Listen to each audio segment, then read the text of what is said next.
దోశ వేస్తే తినేది మేమే కానీ సాంగ్యానికి చెట్లకు ఫస్ట్ రాసిమూల అంటారు, ఈశాన్యం నుంచి మొదలు పెడదాం. అన్ని చెట్లకు వేయాల్సిన పని లేదు కానీ ఒక తోటలో ఒక 7-8 చెట్లకు వేస్తే బెస్ట్. అబ్బాయి ఫస్ట్ ఒక ముక్క తీసుకో, ఒక ముక్క దాటి తుంచింది లక్షిత. చుట్టుముదట్లో ఎద్దురా. ఫస్ట్ మామిడికాయ కాసింది కదా, ఇదే ఈ చెట్టుకే ఫస్ట్ ఈ మొదట్లో వెయ్యి దోశ. ఇంకా అన్ని చెట్లకే వేసుకుంటూ రావాలా.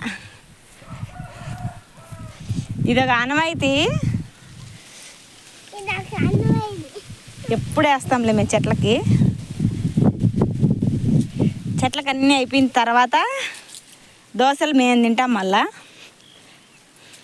ఇంకరా దీనికి ఈ చెట్టుకి వెయ్యి తొందరగా తిరగాల.